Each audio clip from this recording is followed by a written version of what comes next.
Well, calling an election is a difficult game, especially if you are not involved in it. But I see this whole assumption that Jagan is too strong to be defeated has no legs. He is on a sticky wicket. He is going downhill, not because how good or bad he is managing his elections or what his party is doing and which group is voting for whom.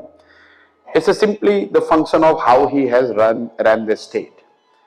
Now, Andhra would probably come in the middle income state if you look at the Indian landscape.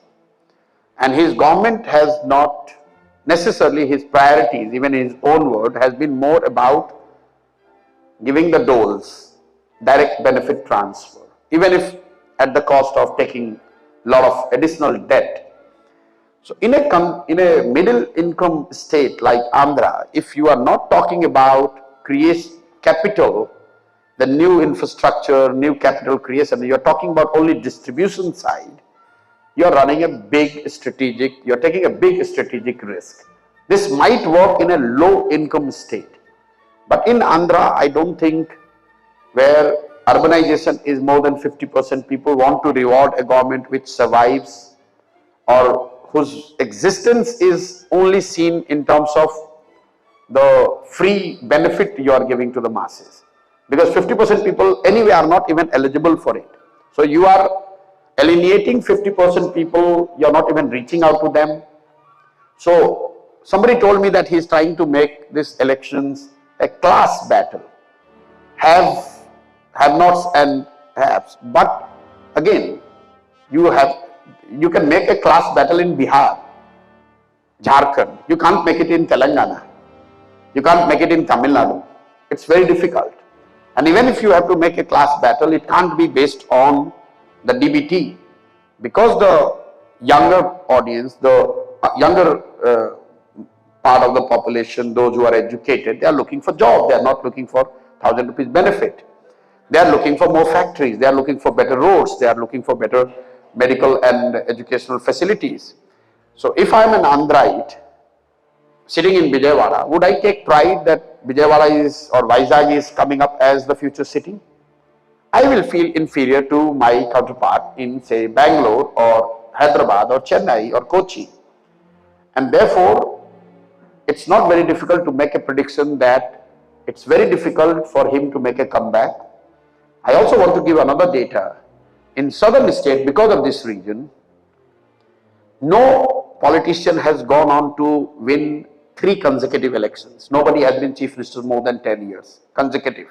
MGR was, but even during his tenure, there was a break. There was a president's rule in between. So technically, nobody in southern states have gone on to remain chief minister for more than 10 years. What does it tell you about the society again?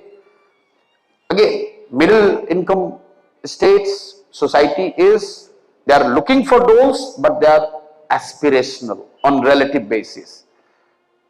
40 to 60% urbanization, more education, all these things tells you that as a head of the state, you must not put all your eggs in one basket called freebies.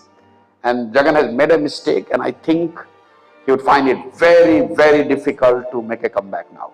Okay, 2 things. First of all, my analysis should not be misinterpreted as putting people in Andhra as a superior breed than people in West Bengal. It purely the socio-economic condition of those individuals in the societies that make them think in one way or other. So, like a poor people in Andhra, a jobless laborer would not think of going to Calcutta.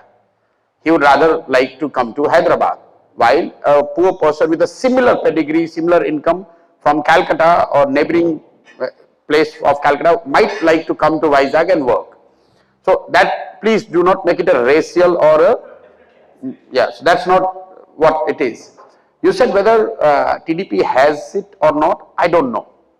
I don't know if that's for the TDP to answer, but in 2-party system what we have seen, that sometimes you need to be just hang in there. People don't vote for you, people vote out somebody, and you are the by default beneficiary of it. So if TDP makes a comeback, it would be less to the credit of the work of TDP as opposition party and more the work not done by Jagan or not handled things, because the kind of majority he had, he could have emerged as probably one of the most powerful leaders in South, given his age, given that he won that massive mandate, but he just boxed himself in the state, and within the state, I sit somewhere and I will keep giving these freebies, DBTs, and everyone will start seeing me as God or a giver of a provider. When you start seeing yourself as a provider to the masses, you are making a huge tactical and strategic blunder. Also, it's a moral problem I have in it. In democracy, you are not a provider. Many leaders, they start considering themselves as providers. A part of it hurted KCR as well. When you sit in your palace, now the chief minister's residences, which are converted increasingly with the public money into palace, and you think that I am taking care of everybody. But that's not your job. Your job is not to take care of everybody. You are being elected to do a job which is being more than provider. Some of these leaders, when they start becoming providers, then people met to pay them heavily in the election, and that is what is going to hit Jagan. I know the majority here again would say that Jagan is looking strong, he is going to win. But again, I have no first-hand experience, I don't have data. My gut is telling that he is losing. Losing big. Not losing, losing big. Don't make it a headline tomorrow.